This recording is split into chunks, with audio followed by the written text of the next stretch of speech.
there, Jenny at Clover and Violet here, and I wanted to share some really basic paper piecing getting started. So let's get a shape prepared. Here I'm making a diamond. The method is really the same for any shape you're using. I'm using a template. If you have an acrylic template, that's my preferred method. This one has a 3/8 inch seam allowance, and that way when you position your paper, you don't have to worry as much about it being exactly in the center without losing some of that seam allowance. So you're going to take your template and place it on your fabric. This inner line is the part that's going to show after you baste it to the paper, so you can use that to fussy cut your fabric. And then I'm just going to use a regular pencil and draw around my template. Now, of course, you could use a rotary cutter or a pen blade or some other sort of cutting tool to cut this, but I'm making this tutorial for beginners and people who may not have those tools at home. So I'm just going to use my pencil, trace around it. Then I'm just going to use a pair of really sharp scissors to cut out my shape.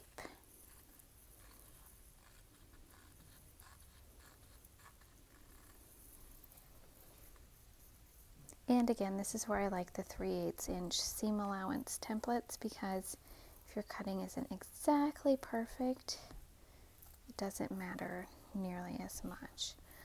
If you have a 1/4 inch seam allowance template, or you use a ruler to measure a 1/4 inch past your shape, you'll want to cut it very carefully so that you have that full seam allowance.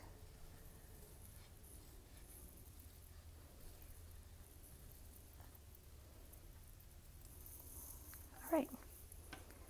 So here we have our cut shape. We're going to turn it over so that the wrong side is up. And then we're going to take our paper template and center that. I am using a fabric glue pen. You can also use an Elmer's school glue stick. I prefer the fabric glue pen because I feel like it's just not quite as sticky. The papers are a little bit easier to remove.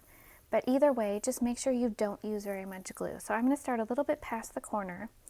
You always want to go the same direction on your shapes so that all of the corners are pointing the same way and they'll kind of nest together. I put a little glue on my fabric, just a tiny bit on my paper, and then fold again and press down.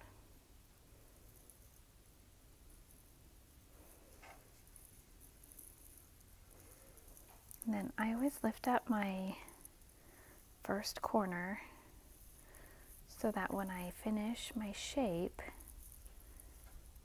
it kind of tucks in there.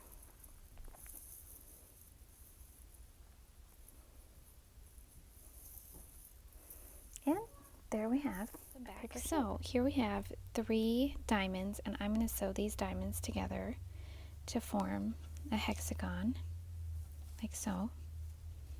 So I'll just show you really quick how I go about doing that.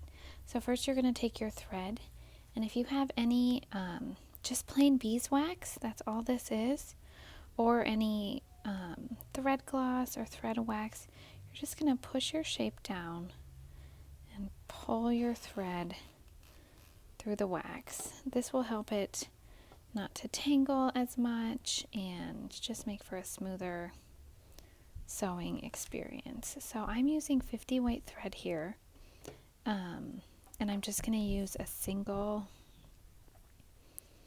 threading of it. I'm not going to double my thread, but when I use the tinier thread, the 80 weight, then I like to double it. So thread your needle and then tie a knot at the end.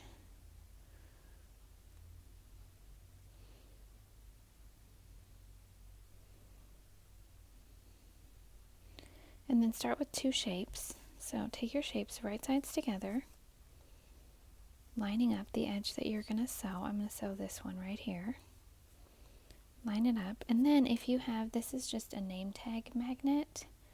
But if you have a magnet or you want to use a clip to hold those shapes nice and securely together so that they're not going to be slipping around.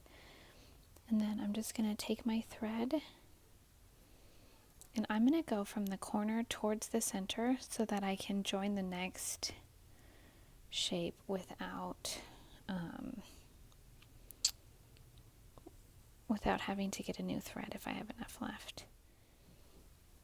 Alright, so to sew your shapes together, you're just going to collect a little bit of fabric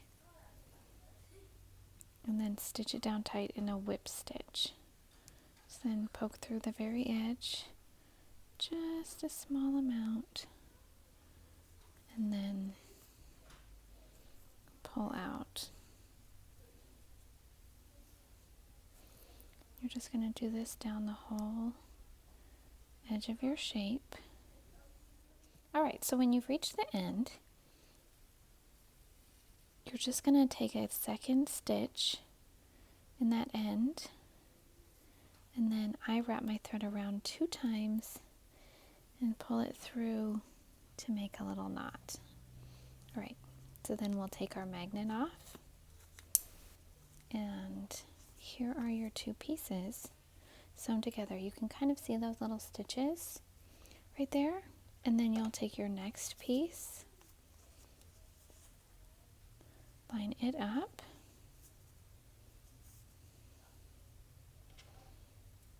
again use your magnet, or you can use a clip, or you can just hold it with your fingers.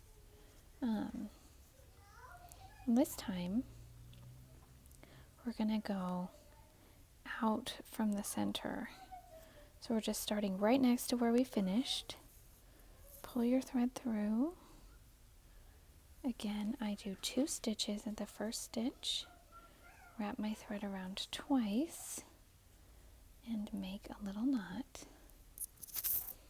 And then just keep on stitching. Alright, so after you've sewn, now we've sewn 2 seams, and you're just going to sew the last one, or if you're doing a hexagon flower, you're going to sew several, but when I get to one, I just fold my piece a little bit. I don't bend it hard, I just fold it a little, and then stitch in the direction that you're going to be adding your next piece on. So I'm going to start at the center because I'll be adding a hexagon around the outside of this, and just tie another knot. Again, wrap your thread twice, pull, and nice and tight, and then you're just going to keep on working the same way you did before. I hope that helps you get started with English paper piecing, and if you have any specific questions, please feel free to ask, and I will link all of the items that I've used in a blog post. So happy hand sewing!